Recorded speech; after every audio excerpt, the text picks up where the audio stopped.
ఇండస్ట్రీలో పెద్దవాళ్ళు ఉండొచ్చు, చిన్నవాళ్ళు ఉండొచ్చు, వాళ్ళకి పాపులారిటీ ఉండొచ్చు, ఉండకపోవచ్చు.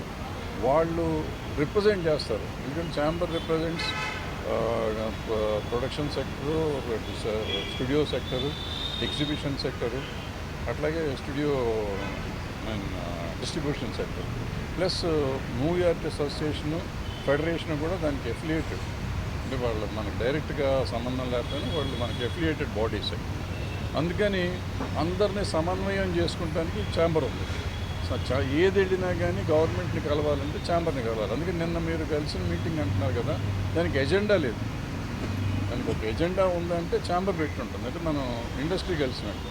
ఎజెండా లేకుండా కలిస్తే పర్సనల్గా కలిసినట్టు నా ఉద్దేశంలో. లేదు పర్సనల్గా కాదు పలానా వాళ్ళు చేసుకున్నారంటే నేను అనుకోవటం అది ఎఫ్డీసీ చైర్మన్ గారు పిలిచినట్టున్నారు. సో వాళ్ళు పెద్దవాళ్ళు అందరూ సోకాళ్ళు నిజంగా అందులో ఇవాళ సినిమా చేస్తున్న వాళ్ళు అందరూ ఉన్నారు, పెద్దవాళ్ళు అందరూ ఉన్నారు. సో ఇండస్ట్రీ కొంతవరకు అనుకోవచ్చు. రన్నింగ్ ప్రొడ్యూసర్లు, రన్నింగ్ డైరెక్టర్లు, రన్నింగ్ యాక్టర్లు అందరూ ఉన్నారు. ఓన్లీ గిల్డ్ వాళ్ళు మాత్రమే వెళ్ళారనేది ఒక పేరు చెప్పకుండా అదే చెప్పాను నేను. అదే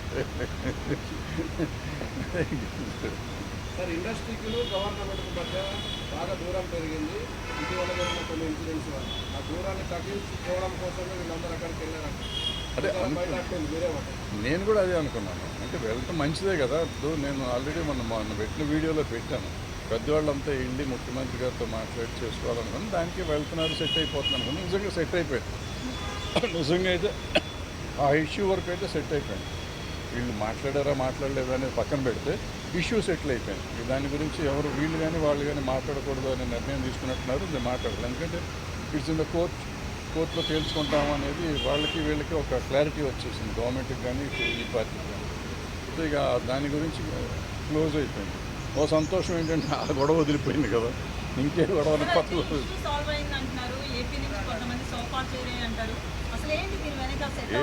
అంటే అది ఏపీ నుంచి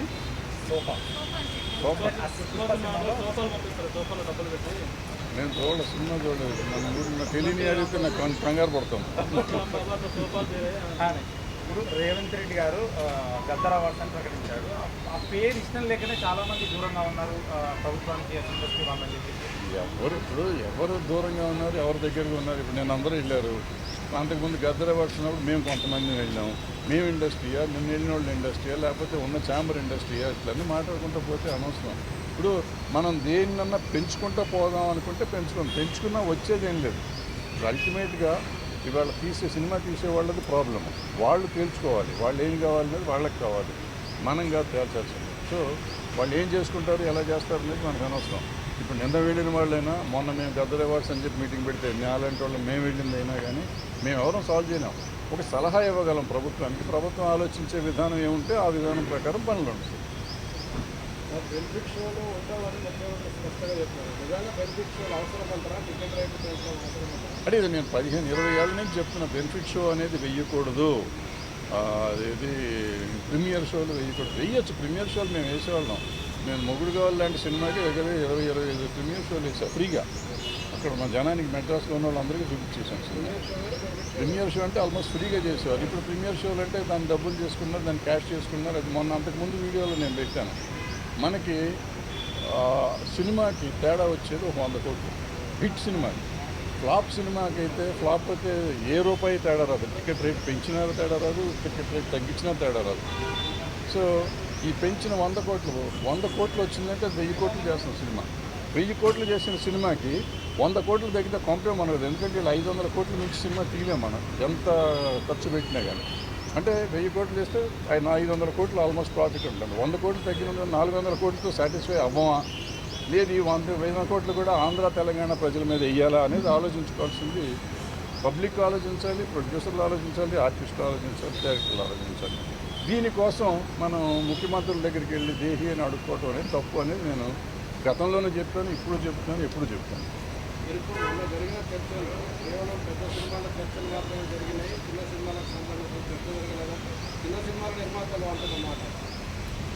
అంటే ఇప్పుడు ఏ సినిమాలు అనేది ఏం అక్కడ ఇంటర్నేషనల్ స్టాండర్డ్లో సినిమాలు తీయాలి అనేది మనకు ఉంది. ఆల్రెడీ ఇంటర్నేషనల్ స్టాండర్డ్ పడుతుంది. పుష్పం ఉంది, మొత్తం ఆల్ ఇండియా రికార్డ్స్ అన్ని బ్రేక్ చేసింది. బ్రేక్ చేసిందంటే గర్వమే కదా. అంటే అది ఆటోమేటిక్గా మీకు ఇంటర్నేషనల్ రికార్డులు వచ్చింది. ఇప్పుడు టాప్ 100 లిస్టులోకి వస్తే మీరు కింద ఎక్కడ ఉంటుంది, 90లోనో 95లోనో ఉంటుంది వరల్డ్ సినిమాల్లో చూస్తే. 1500 కోట్ల నుంచి చిన్న అమౌంట్ కాదు కదా, 1500, 20, 1600 వచ్చింది. సో ఆటోమేటిక్గా మనం వరల్డ్ రికార్డులోకి వెళ్ళిపోయాం. ఏంటంటే మనం ఇక్కడ ఆల్రెడీ సినిమాలు తీస్తున్నాం. ఇక్కడ తీయింది ఏం లేదు, మనకు అన్ని భాషలు, తెలుగు, తమిళ్, కన్నడం, మలయాళం, హిందీ, ఒరియా, బెంగాలీ, భోజ్పురి, మరాఠీ జరగలేదు. మిగిలిన అన్ని భాషలు ఇక్కడ జరిగింది. మరాఠీ కూడా జరిగింది. మరాఠీ కూడా సైరాత్ ఇక్కడ జరిగింది. సో ఇట్లా అన్ని సినిమాలు ఇక్కడ జరుగుతూనే ఉంటాయి. జరుగుతూ ఉంటే ఇప్పుడు కొత్తగా మనం దీన్ని చేసేది ఇంగ్లీష్ సినిమాలు అంటే వాళ్ళు ఎక్కడెక్కడో తీస్తున్నారు, ప్రపంచాన్ని తీస్తారు. మనకు అప్పుడప్పుడు గాంధీ ఇక్కడ తీశారు, ఇట్లా చాలా సినిమాలు కొన్ని తీశారు ఇక్కడ. తీస్తారు. మనం అప్పుడెప్పుడు నా చిన్నప్పుడు షేక్స్పియర్ వాళ్ళు అనుకుంటారు, శశి కపూర్ సినిమా ఇక్కడ హైదరాబాద్లో, మొత్తం హైదరాబాద్లో తీశారు. సో అట్లా అవసరమైనప్పుడు సినిమాలు తీస్తూ ఉంటారు. దానికి ఏమన్నా అంటే ఎఫ్డీసీ తరఫున ముఖ్యమంత్రి దగ్గరికి వెళ్ళినప్పుడు ఇలా సినిమాల గురించి మాట్లాడే బాధ్యత కూడా ఎఫ్డీసీకి ఉంటుంది. అంటే ప్రాబ్లం ఎక్కడంటే ఎఫ్డీసీ తరఫున పోవాలంటే ఎఫ్డీసీని పిలవకూడదు. నాకు తెలిసినంతవరకు FDC should request chamber. Chamber వాళ్ళు అందరినీ కోఆర్డినేట్. ఎందుకంటే ఎఫ్డీసీ పని ఏంటంటే వీళ్ళని కోఆర్డినేట్ చేయడం, జనాన్ని కోఆర్డినేట్ చేయడం. నాకు ఇష్టమైన వాళ్ళు నేను తీసుకెళ్తానికి కాదు. సో ఆయన పర్సనల్గా తీసుకున్నాడు, పర్సనల్గా తీసుకెళ్ళి ఉంటాడు. కానీ మనం we should not object and we should not comment on that also. నేనేమంటున్నా అంటే పోయిన ఈ పెద్ద మనుషులు ఎవరైతే ఉన్నారో వాళ్ళు చిన్న సినిమాల గురించి కూడా మాట్లాడితే బాగుండేది కదా. అసలు ఏ సినిమాని గురించి మాట్లాడలేదు వాళ్ళు. మీరు మాట్లాడి ఉంటే నువ్వు దాని గురించి మాట్లాడాలా, దీని గురించి మాట్లాడాలి. లేదు, మాట్లాడారు, ఆయన చెప్పారు, వీళ్ళు విన్నారు, మీరు బ్రహ్మాండంగా చేస్తున్నారు సార్ అన్నారు, అయిపోయింది. అంత మట్టుకే కార్డియల్ రిలేషన్షిప్ కోసం వెళ్ళినట్టు అనిపించింది నాకు. ఆయనకి నాలాంటి వాళ్ళు, పని లేని వాళ్ళు చాలామంది కూర్చొని ఇక్కడ ఐస్ ఉంది, కంపు మునిగిపోయింది, ఐస్ బ్రేక్ చేయాలి ఎవడన్నా అని అంటే బ్రేక్ చేస్తాను వెళ్ళారు, బ్రేక్ చేస్తారు, ఐస్ బ్రేక్ అయిపోయింది, హ్యాపీగా ఉన్నారు అందరూ. ఏపీలో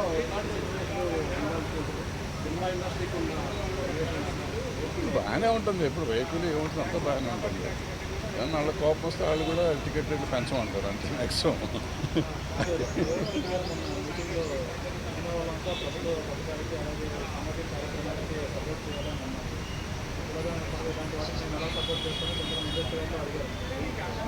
అవన్నీ అంటాం కానీ అమ్మా, ఇప్పుడు అల్లు అర్జున్ ఎప్పుడో నా చిన్నప్పుడే చేశాడు, సుకుమార్ డైరెక్షన్లో సినిమా షార్ట్ ఫిల్మ్ చేశాడు, సామాజిక స్ఫూర్తితో చేసింది. ఎన్టీఆర్ ఏదో చేశాడు, చిరంజీవి గారు ఏదో చేశారు. ఇంకా గొంతు పోతుందా ఇంతకంటే ఎక్కడ అరుస్తాను, ఇంకా అరిస్తే తిక్కానంటారు మళ్ళీ. అల్లు అర్జున్ గారు సుకుమార్ గారు సినిమా చేశారు, షార్ట్ ఫిల్మ్ చేశారు, చాలా బాగా అద్భుతమైన సినిమా అది. అట్లాగే ఎన్టీఆర్ గారు రెండు సినిమాలు చేశారు షార్ట్ ఫిల్మ్స్ ఈ సోషల్ కాజ్ మీద.